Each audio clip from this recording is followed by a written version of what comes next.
Você lembra que vazou aí uma possível mesada do Lulinha? É isso mesmo, rapaziada. E com essa mesada, suposta mesada de 300 mil, que era do assunto lá do INSS, que acabou sendo abafado pelo caso Master, Banco Master do Vorcaro, que também acabou sendo abafado com o resort do Dias Toffoli. Então, no Brasil é isso, uma coisa vai abafando a outra, tava todo mundo tranquilo, eu acho que alguém percebeu, peraí, tá todo mundo envolvido no Banco Master. Se a gente ficar nessa, todo mundo perde. Vamos voltar para o caso do INSS. Como que a gente faz isso aqui voltar? Vamos pressionar a quebra de sigilo do Lulinha. Só que a base apoiadora do governo não gostou muito disso. E Mano Walter vai colocar na tela aqui para vocês cenas lamentáveis. Lamentáveis. Mano Walter, vamos ver como é que foi a repercussão quando foi autorizada a quebra de sigilo do Lulinha.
Rapaziada, tem mais quase 2 minutos aí também de cenas lamentáveis. Acho que é o suficiente pra gente entender o que aconteceu. E aí eu deixo uma reflexão no ar aqui para jogar para os nossos comentaristas. Desde os anos 60 e 70, que os Estados Unidos começou a se aprimorar, sim, os Estados Unidos se aprimorar na questão do marketing político, principalmente porque já tinham muitos escândalos na época, teve também o caso do Watergate, vocês vão lembrar bem aí, imagino eu. Eles começaram a trabalhar em cima de escândalos para entender como ganhar politicamente com isso. Uma dessas estratégias dizia que a melhor coisa no meio de um escândalo é fazer com que seu inimigo olhe para o lado errado. Então é muito bom que o seu inimigo ache que tem um problema onde não tem. Por quê? Ele vai gastar tempo investigando, ele vai gastar espaço da mídia, porque a mídia vai estar falando daquilo, e lá na frente vão descobrir que aquilo não é verdade. Então, ainda por cima, você ganha politicamente com isso, dizendo assim, aí, tá vendo? Tá vendo? Que mídia vendida, tem aqui pessoas sem escrúpulos, porque aqui não tinha nada. Então, você ainda ganha com isso. Se você tirar isso como lição, não era para as pessoas estarem felizes? Porra, que bom que estão olhando pro filho do Lula, porque ele não tem nada. Ele é uma pessoa idônea. Ele não ganhava 300 mil de ninguém. Tá tudo certo. Que bom que estão investigando o Lulinha, porque eles vão perder tempo fazendo isso em vez de olhar pro lugar certo, e quando chegar no final ninguém vai descobrir nada e a gente ainda ganha politicamente com isso. Passa aí quando você vê esse tipo de coisa aí, dos próprios aliados do PT e companhia,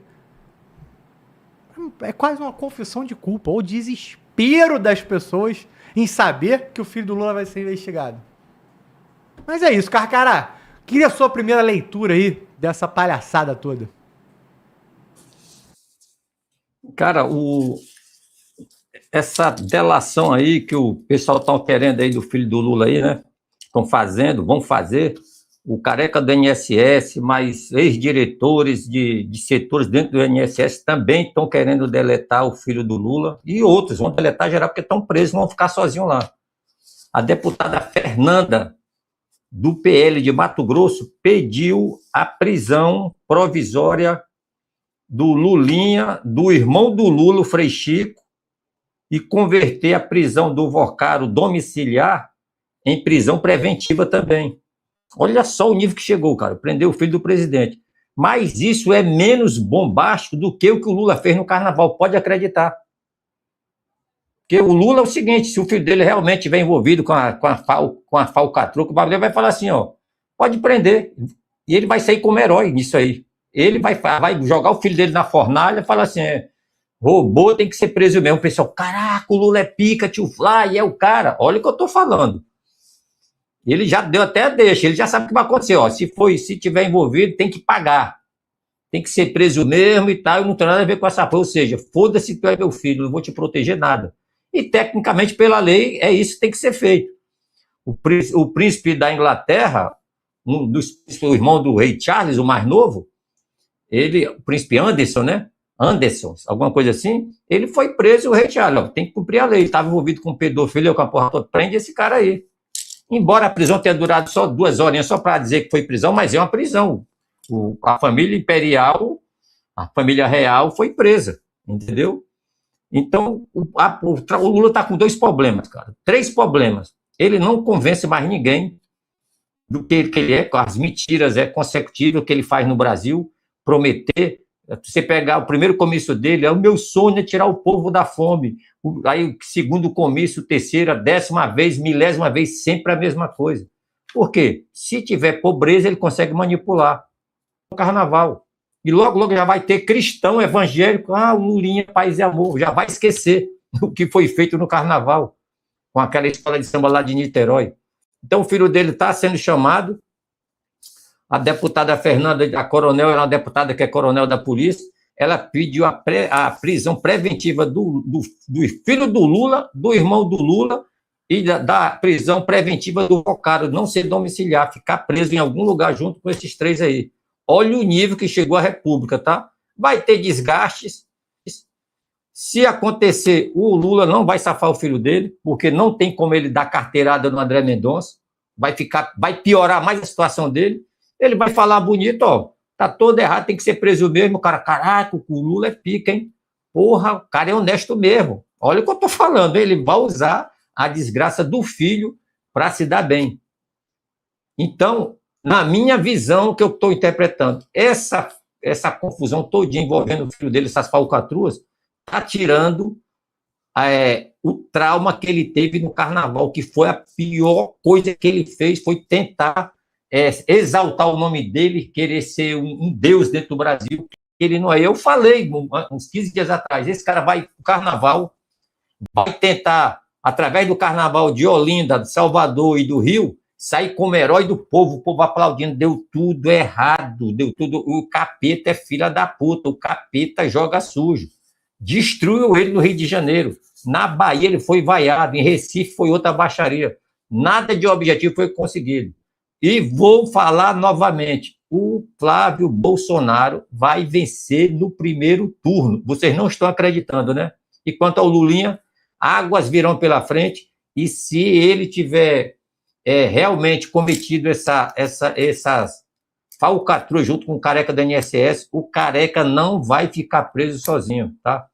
E a Polícia Federal não tem mais como safar ele, porque o André Mendonça não está negociando nem para cima nem para baixo, só quer cumprir a lei, porque o STF, quem vai estar na realidade na Berlinda é o STF, se não cumprir a lei. Não está fazendo mal a ninguém, seguindo ninguém, cumprir a lei. Roubou o povo, roubou a nação, fez falcatrua, usando o poder político, usando o bom nome do pai, ou o péssimo nome do pai, vai pagar a conta. Simples assim, cara. Então, eu espero que isso aconteça, mas deixo aqui minha visão do que está acontecendo. Essa confusão do filho do Lula está tirando o que aconteceu no carnaval, que ali sim foi para destruir o Lula. Aquela cagada que ele fez lá, transformando a família dentro de uma lata, como se nós cristãos fosse um bicho, um lixo para ser jogado fora. Eu não esqueço disso, não vou esquecer, e maldito é aquele homem que diz que é cristão evangélico que vai esquecer do que esse cara fez no carnaval. Sabe, senhores? Então é isso aí, passa a bola aí pro Júlio e pro Vilas Boas. Muito bom, Carcará. Júlio Roque. Vamos lá, o Carcará puxou aí um fio importante, que foi essa questão do carnaval. Só para deixar um aviso aqui pra rapaziada, a gente comunicou esse negócio aí na internet, né, gente? Pra gente aqui, o Carcará tá ok. Tá tendo umas instabilidades no YouTube aí. Hoje, quem assistiu o Daniel Lopes viu isso também. O programa lá do Oeste com Elas. Tem umas coisas acontecendo aqui que tá meio complicado. Não é só o pessoal querendo derrubar aqui o canal, não. Mas vamos lá, Júlio Roque. O Carcará puxou esse fio aí do carnaval e realmente o Lula tá precisando, a esquerda tá precisando tirar um pouco desse foco. Porque o que eles se queimaram com o grupo evangélico no Brasil e até com pessoas que nem são muito ligadas a isso, com aquela brincadeira da família brasileira e fazendo um ataque direto a isso, como se toda a esquerda do Brasil achasse um absurdo o que é chamado de família nuclear, né? Pai, mãe, filho ali. E aí fizeram um ataque gratuito a isso. Ou seja, tiro no pé total e ainda vem uma situação como essa do Lulinha. O que você acha, Júlio? Primeiro, pela observação estratégica do assunto. Como você falou anteriormente, né? Os estudos de marketing dos Estados Unidos, ali por volta da década de 60, 70, né, viu muito bem que poderia usar qualquer notícia, sendo ela ruim ou boa, a favor de quem está manipulando as informações. No Haiti, né, estive no Haiti em 2006, no Haiti chamávamos de ação adversionária.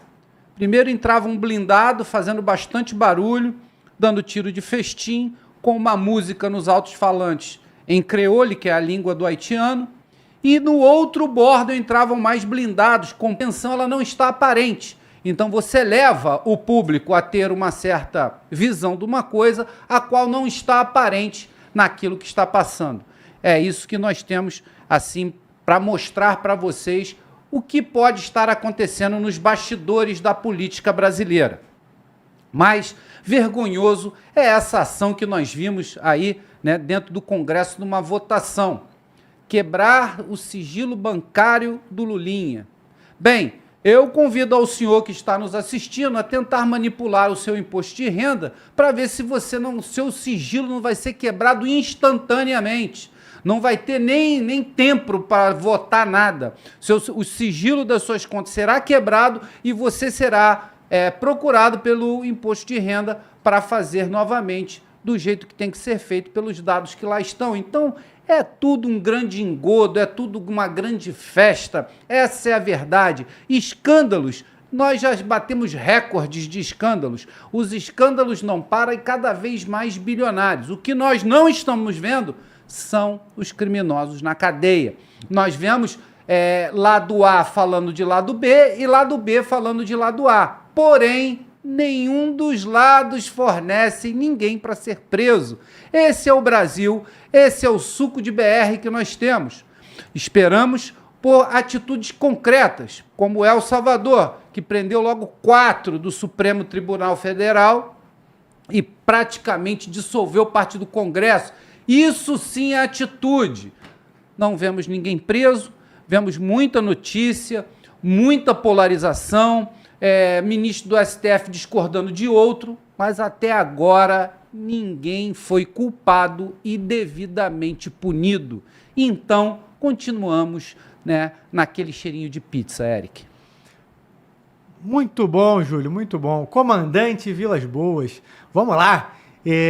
Completando aí também o que o Júlio está falando, a gente está nesse cenário Brasil, onde a eleição já começou. A eleição já começou. Dentre as preocupações de descobrirem as coisas com o filho do Lula, está a preocupação de como isso vai ficar para a imagem do Lula.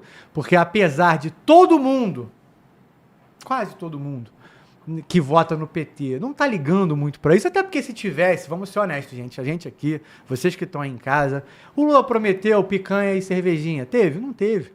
O Lula, nos 2 grandes debates que ele teve diretamente com o Bolsonaro, o que ele fez? Brigou, orçamento secreto, isso aqui é um absurdo. Ele aumentou o orçamento secreto. pelo amor de Deus.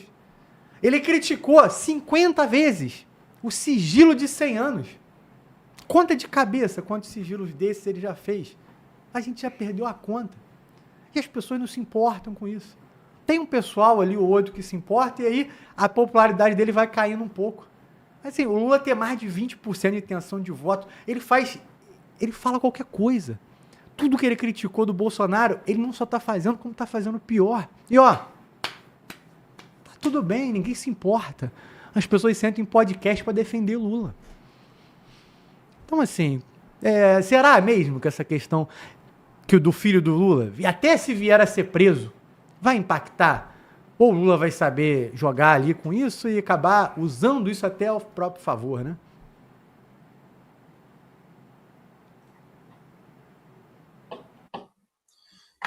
Eric, isso aqui é uma sopa de Brasil, né? Como o Júlio falou, né? É até difícil eu tentar destrinchar os aspectos mais importantes da notícia para tentar dar destaque a alguma coisa, para tentar buscar uma visão mais ampla dessa confusão que a gente não aguenta mais falar, né? Tá todo mundo, vou dizer uma palavra, palavrão aqui, de saco cheio, né? Por essa porcaria toda, essa confusão, essa nojeira toda.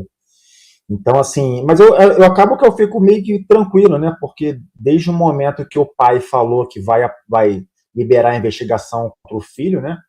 Que qualquer coisa que ele tenha se metido de forma ilegal deve e vai ser apurado. Então, assim, o nosso presidente da República traz um certo conforto para a gente, principalmente nessa questão familiar, que ele vai levar à justiça, vai ser feita a cada um.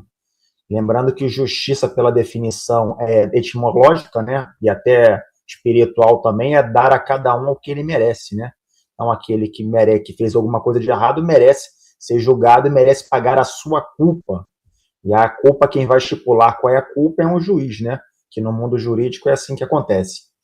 Mas o Carcará pegou um ponto muito interessante, né, que eu queria me alongar um pouco mais nele, né, que foi o caso do príncipe Andrew, né?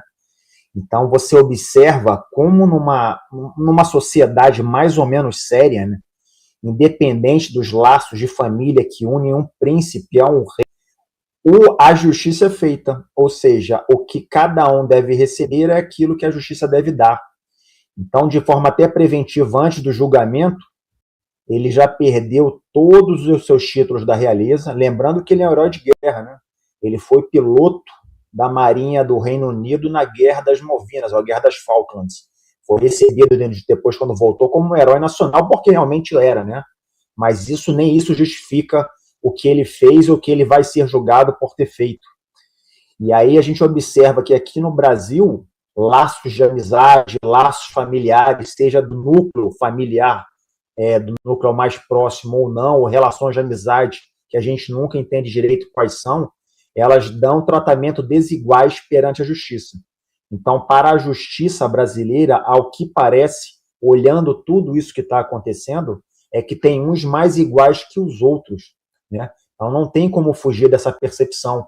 Como o próprio ministro Gilmar Mendes citou agora recentemente, acho que essa semana, uma comparação que se um alienígena, pegando o gancho que a gente comentou de alienígena, né?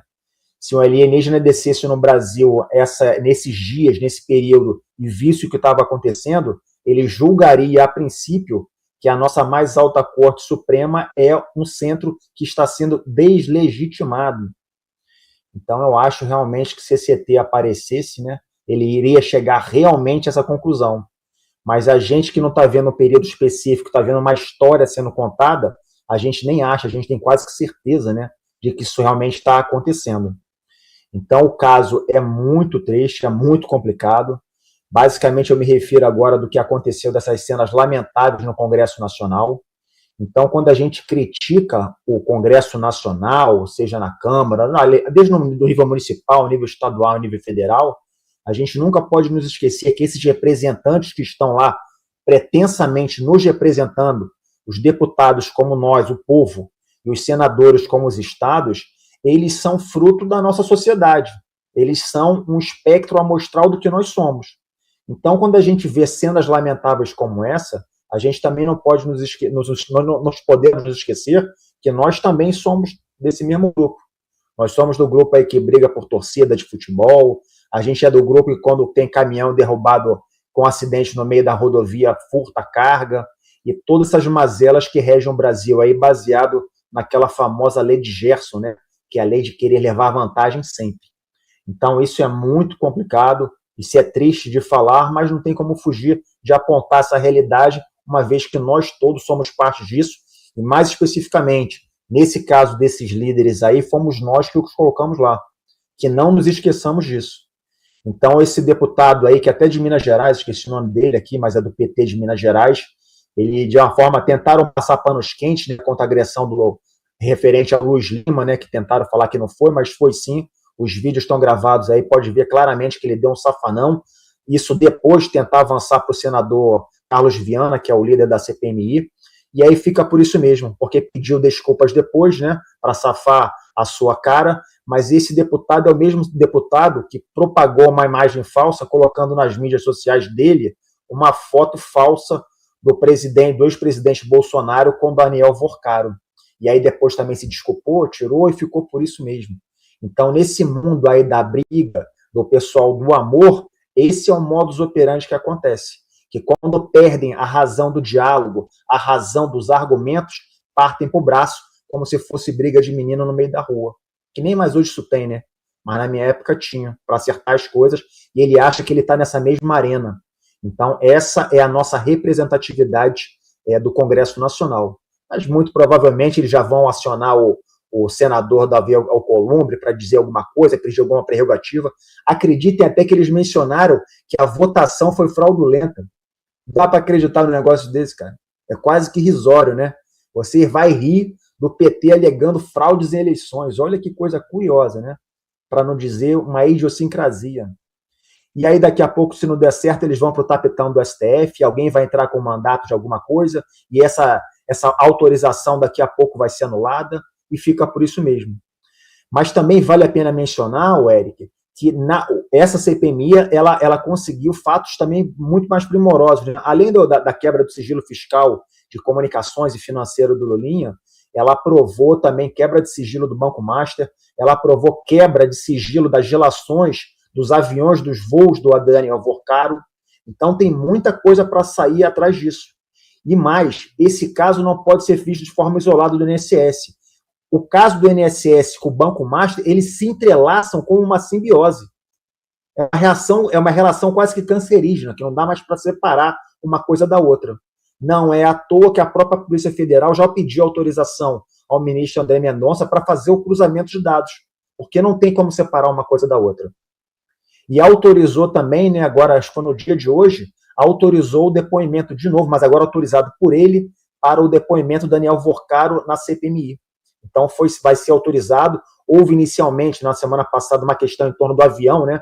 Porque ele pediu ao Daniel Vorcaro que não viesse no voo de carreira, porque, logicamente, se sentiria ameaçado, achincalhado pelos passageiros, provavelmente, e pediu para vir no voo fretado por ele.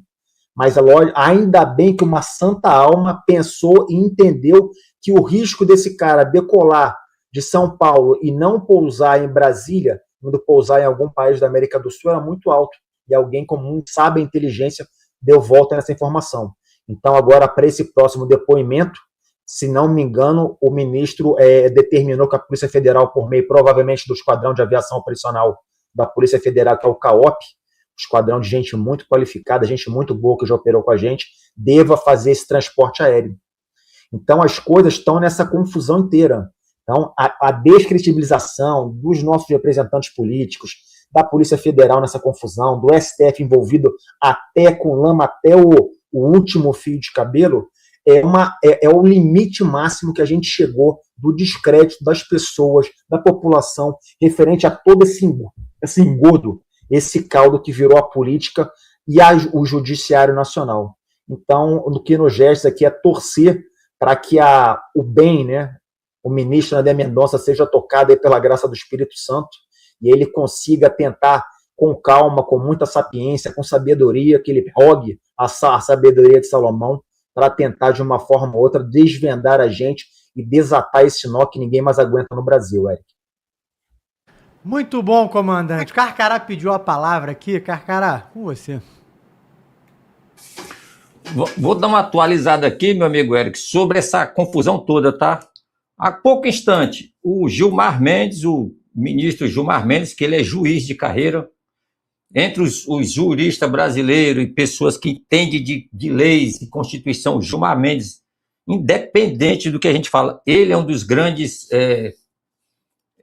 digamos assim, o constitucionalista, né? Realmente é um juiz de mão cheia. O Flávio Dino também é um grande juiz, diga-se de passagem, apesar dele se mostrar comunista, tendência mais para a esquerda, mas ele é um grande juiz, ele é juiz de carreira, não é o caso do Dias Toffoli. E o que é que o Gilmar Mendes fez? Ele proibiu a quebra de sigilo, agora, a quebra de sigilo da família do Dias Toffoli. Ele falou que isso é abuso de poder. Aí fica difícil, né? Aí o que acontece? Quem não deve, não teme. Essa é a frase milenar que todos conhecem. E ele, tipo assim, o que é que ele tem a ver com a família do Dias Toffoli? Então, ele, como é o carregado da pasta lá, que resolve esse caso, é um dos caras, ele deu volta ao habeas corpus, que dava direito à Polícia Federal fazer isso aí e o COAF. Então, não vai ter mais a quebra de sigilo da família do Dias Toffoli. Ponto. Agora, vamos lá para outro ponto. O André Mendonça, por outro lado, deu carta branca para que o COAF, o que é o COAF? É o setor, é a Polícia Federal dentro da Receita Federal. Um exemplo, então é a CIA dentro da Receita Federal. É o componente que vê tudo que cada um faz com movimentação financeira. Deu carta branca e deu autoridade, deu poder de liberdade e manobra para ir a todo vapor para fazer a busca sobre o que ela tem que ser feito, com o fio do Lulinha, com o Careca, do INSS, com todo mundo, ponto. Isso aconteceu agora também. E a CPI do INSS, que é do Senado tal, deu 5 dias para que o COAF entregue toda a movimentação financeira do Lulinha, tá? Só para atualizar as pessoas aqui. Então, o cerco está fechando e o Dias Toffoli, e o nosso André Mendonça, está meio que só. Aí eu pergunto, onde é que está o nosso camarada Fux? Onde estão os outros, são 11, né? Onde é que estão os outros 8 juízes? Para falar assim, eu estou com o André Mendonça. E vou até dar um conselho aqui para o meu camarada, vou falar camarada, claro que não é meu camarada, que nem me conhece, aquele rapaz que fez a marcha lá de Goiás para Brasília, o Nicolas Ferreira. Porra, Nicolas, no lugar de tu perder esse tempo danado, querendo andar de onde, não sei para onde, de novo, não faz isso, cara. Tu tá do lado do STF, pega essa ruma de deputado da direita, dos que quer, e chama o povo para apoiar o André Mendonça, pô. Não precisa de desgastar. Fazer uma marcha danada, trauma físico da porra, atrapalha o trânsito, não resolve porra nenhuma. Mostra liderança? Mostra, então mostra liderança. Só atravessar a praça, só atravessar a avenida principal aí, pô. De frente para o Congresso, do outro lado do STF, só atravessar e ficar lá e montar lá um grupo de manifestação pacífico, apoiando as ações do André Mendonça. Melhor do que sair andando no meio dessas avenidas aí, com a ruma de gente atrás, chuva, relâmpago, caminhão, tempo de atropelar todo mundo aí. Usa a energia direcionada para as coisas mais simples e que resolvem muito mais. Esse é o meu conselho que eu dou para o pessoal que quer fazer outra marcha no meio do mundo aí. Isso não tem muito fundamento. O problema todinho está no STF, no Congresso e no Senado. Então é só você juntar a população, quem você puder manifestar aí, caminhoneiro, o agro, os evangélicos. Boa hora de chamar os evangélicos para entrar nessa briga, já que o Lula esculhambou todo mundo. E fica em frente ao STF e só sai quando cumprir a Constituição. Já falei isso aqui umas 10 vezes. É muito melhor, muito mais proficiente, entendeu? E muito mais convincente fazer isso aí. É isso aí, meu amigo Eric. Muito bom, Carcará. O Júlio também pediu a palavra, Julião. Bem, eu só vou responder aí um camarada do chat, que é o Miller Embraer, né? Miller Embraer e outros também do chat que vivem falando que eu sou Amado Batista. Então, toma lá. E pela janela eu via você sofrendo a sorrir, e o seu sorriso aos poucos se desfazendo. Então vi você morrendo sem poder me despedir. Tá contigo, Eric. Porra, gente, se isso aqui não merece palminha aqui nesse chat, eu não sei mais o que merece. Vamos deixar palminha aqui. Tem palminha aí, Mano Walter? Não tem, né? Mano Walter não dá o mesmo valor pra esse programa que ele dá pro podcast do Glauber. Só no React. Pô, no React tem um botão de palminha, pô. Então deixa eu ver se o chat vai dar palminha aqui. Nada, pô, mas deve ser por causa do delay. É porque tá com muito delay. Tá com muito delay, né? Por causa dessa instabilidade no YouTube. Pô, que isso, mas beleza. Vamos lá, rapaziada. Só pra fechar, comandante, deixa eu... Porque a gente vai pra um negócio muito mais sério agora do STF depois dessa. Mas só pra fechar, trazer aqui pra nossa audiência e deixar aqui uma pergunta, que é o seguinte: como que o filho do Lula foi pego nisso aí? Talvez você esteja se perguntando. Mas espera aí, como é que isso chegou agora? Vamos lá, tudo começa com uma... Tudo começa não, né? Mas quem deflagra tudo isso é a Roberta Luxinger. É um nome difícil de falar mesmo. Quem é essa pessoa? Uma empresária, oficialmente é empresária, né? Tem empresa, ganha dinheiro com isso, é empresária. É uma empresária que seria o elo entre o careca do INSS e o Fábio Lulinha, filho do Lula. Por quê? Porque aparecem envelopes com o codinome Filho do Rapaz. E aí, na delação premiada das pessoas que estão presas por causa do INSS, eles disseram: o filho do rapaz é o Lula. É o filho do Lula, o Lulinha.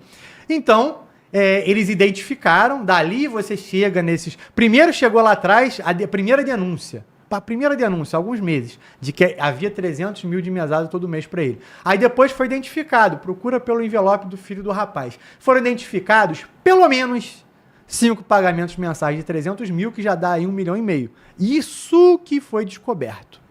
E quem é o ponto é essa Roberta, que é muito amiga do filho do Lula, do Lulinha, tem relações profissionais, de amizade, etc.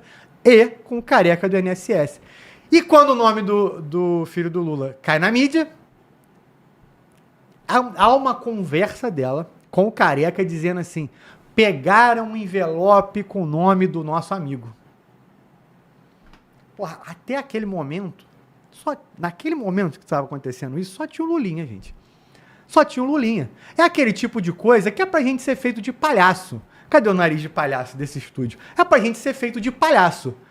Porra, é o nome dele que tava na mídia naqueles dias, era o momento em que tudo tava desabando, né? E logo depois veio o caso do Banco Master, que abafou isso aí.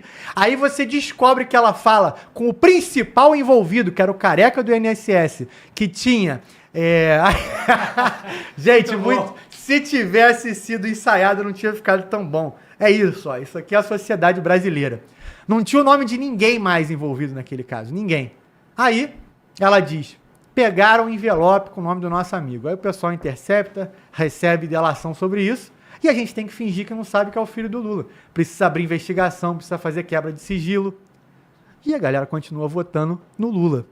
Comandante Vilas Boas, deixa eu jogar uma pergunta aqui. O sigilo foi quebrado. Só que, muito provavelmente, o que alguns especialistas já estão repercutindo é que o Lulinha, tirando o dinheiro físico que ele pode ter recebido, e é muito difícil você descobrir provas disso, a não ser que tenham vídeos ou alguém tenha gravado alguma coisa, digitalmente você pode fazer isso com criptomoeda, você pode fazer isso em transferência de conta que ambas estão em paraíso fiscal. Não tem como pegar. Todos os indícios, né, todos os caminhos levam a Roma. Se no fim das contas não der em nada, aquilo que eu falei no começo não vira uma realidade, o cara foi investigado, o PT vai usar isso ao próprio favor, de que, olha só, investigaram meu filho e não tem nada, quando na verdade é uma palhaçada. Essa briga, bota a briga aí, Mano Walter. Essa briga, essa pouca vergonha que a gente está vendo no Congresso, das pessoas saindo no tapa, como se fosse quinta série, tá acontecendo porque eles sabem que o filho do Lula é culpado, a gente sabe, todo mundo sabe, a polícia sabe, assim, não tem mais o que dizer. Aí vira essa briga. Só que no Brasil não. No Brasil pode não dar em absolutamente nada. Então, assim, pode ser que o PT caia pra cima com isso. Porque o que o Carcará falou sobre o carnaval, que, obviamente, na pesquisa que foi feita na sequência, já coloca o PT e o Lula novamente numa situação de queda, porque atacaram os evangélicos, atacaram a família, atacaram tudo, como se não tivesse gente de esquerda assim. No fim das contas, será que esse problema do Lulinha não vai ser uma estratégia para fazer com que a popularidade do Lula volte, não o contrário?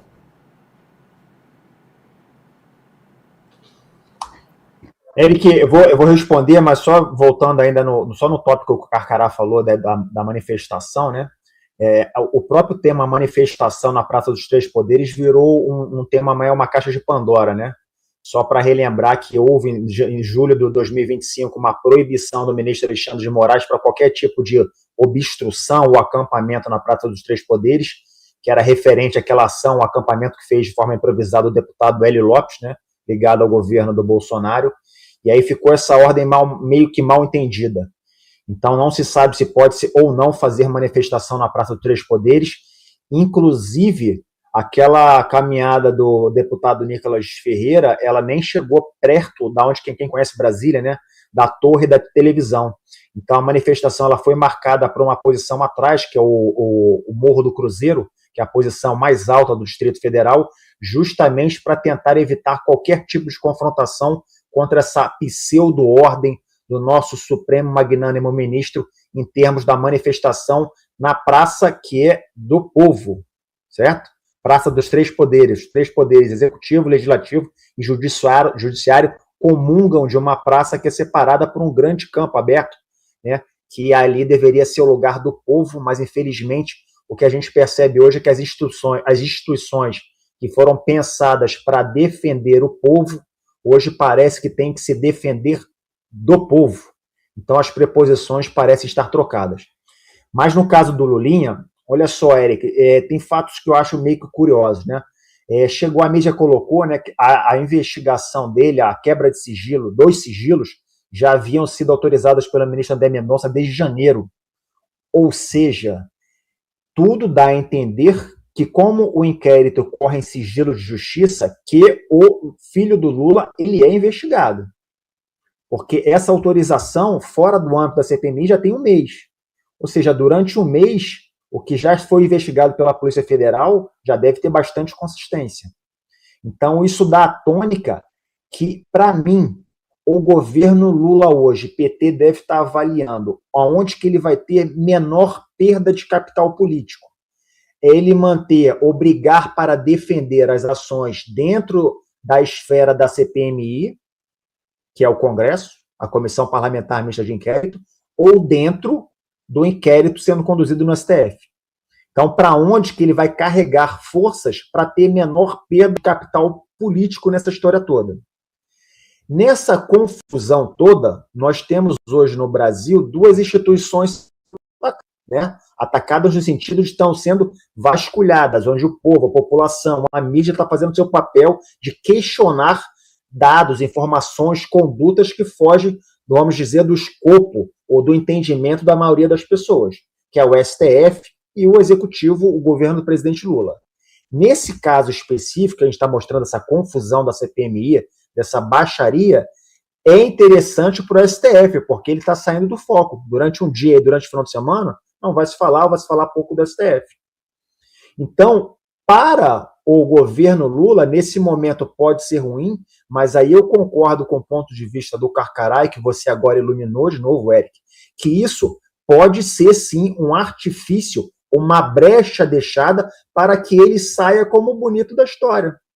Por quê? Vamos falar, mesmo que o Lulinha seja investigado e condenado, a CPMI não condena praticamente ninguém, né? Isso tem que ser condenado a nível de justiça. Onde é que está esse cidadão agora? Praticamente ele está autoexilado na Espanha, ou seja, alcançado pela prisão, dificilmente a Espanha extraditaria ele depois de uma pena transitada e julgada. Então, assim, ele já está numa posição de segurança. Ele já botou o rei dele dentro do jogo de xadrez sob proteção da torre, do bispo, do cavalo, de todo mundo. Então, provavelmente não vai cair nada. E aí, se isso vai acontecer, o governo do PT pode lucrar com isso, sim. Dizendo que o filho foi investigado, inquirido, verificado, e aí nada foi encontrado.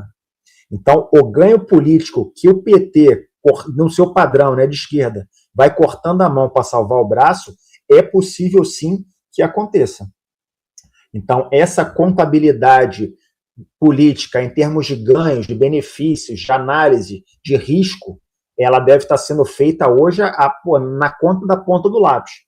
E aí deve estar uma multidão de exército do PT e do governo tentando conter, fazer os estanques dos estragos que estão acontecendo.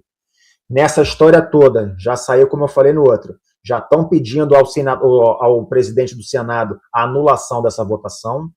Se nada foi feito, eles vão para o STF, e aí nessa confusão toda, eles estão escondendo o caso Master. Está fora da seara, aí, pelo menos durante o final de semana. Estão escondendo, colocando para debaixo do pano, do tapete, a questão do carnaval, né, com toda a sua má repercussão, pelo menos para o nosso lado, né? Então, isso é um jogo de capital político muito complicado, cara. É um jogo aí que jogado por essas macacas velhas aí, só que cada vez mais, pelo acesso à informação, pelos vazamentos que a gente vê, já falou da Malu Gaspar, do pessoal do Gadelha, do Poder 360, de sites com podcast como esse do programa do Fala Glauber, as pessoas, o povo, né, como povo, vai acabando tomando um pouco mais de consciência das coisas e vai ficando mais atento, vai ficando mais elucidado, que é justamente o que todo governo ditatorial não quer. Ter um povo esclarecido, educado, que saiba entender e exigir os seus direitos. Então, nessa, amigo Eric, a gente precisa se posicionar e aproveitar a plataforma do Fala Glauber para tentar elucidar os nossos telespectadores do que realmente acontece nessa seara política.